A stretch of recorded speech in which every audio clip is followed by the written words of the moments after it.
장깔뱅의 기독교 강요 주기도문을 저희가 읽고 있습니다. 오늘은 네 번째 하늘에 계신 구절에 대한 장깔뱅의 기독교 강요에 등장하는 주기도문 해석입니다. 본문에 한번 같이 들어가 보실까요? 다음 구절은 하늘에 계신이라는 표현입니다. 하늘에 계신 우리 아버지 중에서 아버지와 우리에 대한 이야기는 앞절에서 논의했습니다. 그래서 오늘은 40절에서는 하늘에 계신이라는 표현을 살펴보고 있는 것입니다. 그러나 이 표현을 하나님께서 하늘이라는 한정된 공간 안에 갇혀 계시다는 의미로 이해해서는 안 됩니다. 솔로몬도 이렇게 고백했습니다. 하늘과 하늘들의 하늘이라도, 여기자 우리 인간이 사는 위에 하늘이 있어요. 이 하늘들의 그 위에 하늘이라도, 지극히 높은 곳인 하늘이라도, 이런 뜻이겠죠? 하늘과 하늘들의 하늘이라도 주를 용납하지 못하겠거늘. 또한 하나님께서는 선지자를 통해 이렇게 말씀하셨습니다. 하늘은 나의 보좌요. 그렇게 높은 하늘이 나의 보좌요. 나의 앉는 자리요. 땅은 나의 발판이니라. 내가 발을 이렇게 얹어서 댈 수 있는 발판이니라. 이 말씀은 하나님께서 어느 한 곳에 국한된 분이 아니라 그의 임재가 온 우주에 충만하심을 나타내는 표현입니다. 하나님께서 우리가 상상할 수 있는, 또 상상할 수 있는 가장 큰 우주에 충만하심을 나타내는 표현입니다. 그러나 우리의 유한한 사고로는 하나님의 측량할 수 없는 영광을 온전히 이해할 수 없기 때문에, 이런 표현들을 우리가 익숙하잖아요. 우리의 제한적인 사고로는 하나님의 측량할 수 없는 영광을 온전히 이해할 수 없기 때문에 하나님께서는 가장 웅장하고 장엄한 곳으로 여겨지는 하늘을 통해, 하늘, 인간이 생각할 수 있는 상상의 가장자리가 되겠죠.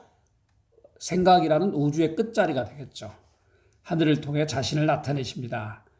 우리가 눈으로 볼 수 있는 어떤 것도 하나님의 영광과 위엄을 완전하게 담아낼 수 없지만, 하늘은 그분의 존귀하심을 상징적으로, 익숙한 표현이죠? 상징적으로, 비유적으로, 알레고리하게 상징적으로 표현하는 장소입니다.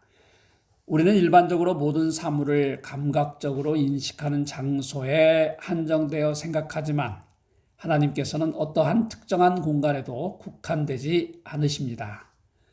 그러므로 우리가 하나님을 찾으려면 단순한 육체적 감각이나 인간적인 지혜를 넘어 그분의 신적인 본질을 향해 더 높이 올라가야 합니다. 올라가야 합니다. 계속해서. 왜요? 하나님의 본질을 향해서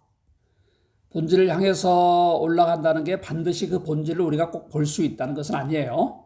우리가 하나님이 계시다는 사실을 가장 가까이서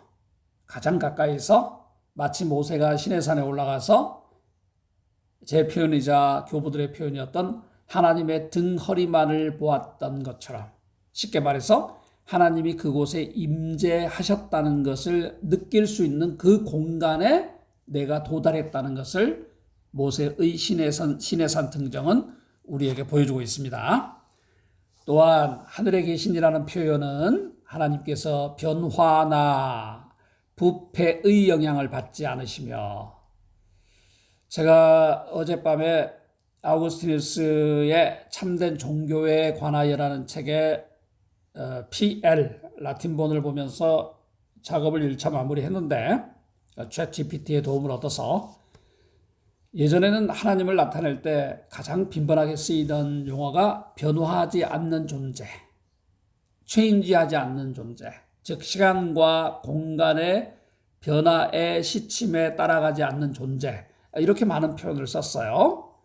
종교개혁이나 근대에 와서는 고대의 개념들이 우리가 이해할 수 있는 합리적인 수준으로 좀 더 이렇게 편한 수준으로 단축되거나 축약되거나 변화되고 있죠. 하나님께서 변화나 부패의 영향을 받지 않으시며 온 우주를 그분의 손안에 붙들고 계시며 다스린다는 사실을 하늘에 계신이라는 표현이 상기시켜 줍니다. 그러므로 이 표현은 마치 다음과 같이 말하는 것과 같은 의미를 지닙니다. 하나님은 무한한 위엄을 지니신 분이시며 측량할 수 없는 본질과 끝없는 능력을 가지셨고 영원히 존재하는 분이시다. 자, 중요한 핵심 구절이니까 저희가 다시 한번 읽어볼까요? 하나님은 무한한 위엄, 영어로 majesty, 장엄함을 지니신 분이며 측량할 수 없는, 쉽게 말해서 인간의 힘으로 comprehend, 이해할 수 없는 본질과 끝없는 능력을 가지셨고 영원히 존재하는 분이시다. 우리가 하나님을 이렇게 묘사할 때 우리의 생각은 가장 높은 차원으로 끌어올려져야 합니다. 이 표현들 우리가 주목하면 되겠죠. 우리는 하나님을 인간적인 기준으로 제한해서 이해해서는 안 되며 기본적으로 인간의 이해의 한계는 뚜렷하잖아요. 이해의 한계. 우리는 이 세계에서 갇혀서 살잖아요. 그래서 하나님을 이해할 때는 우리의 이해의 범주에 제한해서 이해해서는 안 되며 그분의 뜻을 우리의 좁은 이해 수준에 맞추려 해서도 안 됩니다. 그러나 동시에 우리는 하나님을 전적으로 신뢰해야 합니다. 왜냐하면 하나님께서는 하늘과 땅을 그의 섭리와 권능으로 다스리시는 분이시기 때문입니다. 결국 이 아버지라는 명칭은 단순한 호칭이 아니라 하나님께서 자신을 우리에게 친밀하게 드러내시고 우리가 앞쪽 리딩에서 부성을 우리가 이야기했습니다. 부성. 자, fatherhood죠. 아버지의 사랑. 암탉이 새끼들을 케어하고 돌보는 것처럼 아버지의 그 심정.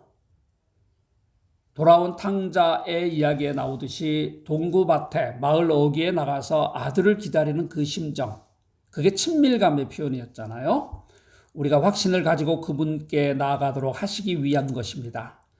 하나님께서는 우리의 신앙이 흔들리지 않도록 그리고 우리가 거짓된 신을 찾지 않도록 아버지라는 친숙한 이름으로 불리시길 원하셨습니다. 자, 지금 우리가 읽고 있는 구문은 일종의 하늘에 계신 우리 아버지, 하늘에 계신 우리 아버지 구절에 대한 전체적인 정리를 보여주고 있죠.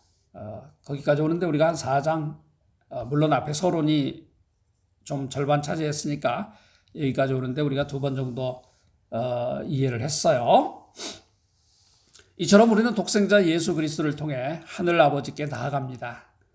또한 그분의 보좌가 하늘에 있다는 사실은 하나님께서 온 세상을 다스린다는 확신을 주며 온 세상을 다스린다는 확신을 주며 만유의 주라는 확신을 주며 우리가 기도할 때 하나님께서 실제로 우리의 삶을 돌보시고 계심을 기억하도록 합니다. 중요한 것은 우리가 기도할 때 그래서 기도를 하는 거고 가장 기도의 모델이 되는 주 기도문을 우리가 하는 것입니다.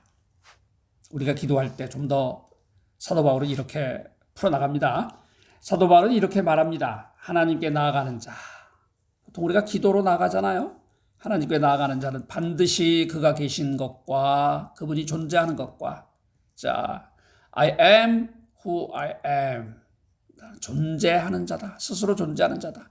또한 자기를 찾는 자들에게 상 주시는 이심을 좋은 것, 선한 것, 상 주심을, 선함을 주시는 거죠. 자, 하나님이 그 자체를, 존재를, 하나님의 선함 자체를 우리에게 주시는 거죠. 상 주시는 이심을 믿어야 할지라. 다시 한번 읽어볼까요? 하나님께 나아가는 자는 반드시 그가 계신 것과 또한 자기를 찾는 자들에게 상 주시는 이심을 믿어야 할지니라. 예수님께서는 이 기도를 통해 하나님께서 우리의 믿음을 요구하신다는 것과 또한 하나님께서 우리의 구원을 결코 외면하지 않으신다는 것을 동시에 강조하셨습니다. 하나님께서는 자신의 섭리로 우리를 돌보시며 친히 우리에게 임하십니다. 이러한 기도의 기본 원리를 통해 바울은 올바른 기도의 자세를 가르쳐 줍니다. 그는 우리가 하나님께 간구하기 전에 먼저 다음과 같이 말합니다. 주께서 가까우시니 아무것도 염려하지 말라. 주께서 가까우시니. 가깝게 말해서는 우리가 기도할 때마다 주께서 우리의 마음에 가까우시니 아무것도 염려하지 말라. 인생의 긴 세월에서도 주께서 늘 우리와 가까우시니, 종말론적으로 해석하면 이제 주께서 이 시대의 끝자락에 가까우시니, 이런 표현이겠죠. 아무것도 염려하지 말라. 이 말씀을 통해 우리는 하나님의 돌보심을 확신하지 못하는 사람들의 기도에는 늘 의심과 혼란이 따른다는 사실을 알 수 있습니다. 왜? 의심하지 말라. 염려하지 말라. 이 염려라는 단어가 믿는 자와, 하나님을 진심으로 따르는 자와 믿지 않는 자, 확신하지 않는 자, 이 사람들은 의심과 혼란에 빠질 수 있다는 거죠. 하나님의 눈은 의인을 감찰하시고 하나님의 눈은 의인을 향하시고, 시편 34편 15절에 나오는 구절입니다. 하나님의 눈길이 의로운 자들을 향하고 계심을 굳게 믿는 것이야말로 우리가 기도를 통해 참된 평안과 참된 안식과 확신을 얻을 수 있는 길입니다. 자, 여기까지 해서 우리는 주기도문의 지금 첫 번째 항목, 하늘에 계신 우리 아버지까지 칼빈의 설명을 따라가 보았습니다. 오늘은 이 구절 하나만 짧게 읽었습니다. 여러분 오늘도 다들 화이팅 하시고, 화천은 구름이 좀 끼었네요. 비가 올련지 하지만 우리 모두 또 오늘 힘차게 하나님의 돌보심과 주께서 우리에게 가까우시니, 이런 확신을 가지고 또 하루를 살아가시는 날이 되기를 축복합니다. 화천의 농부신학자였습니다.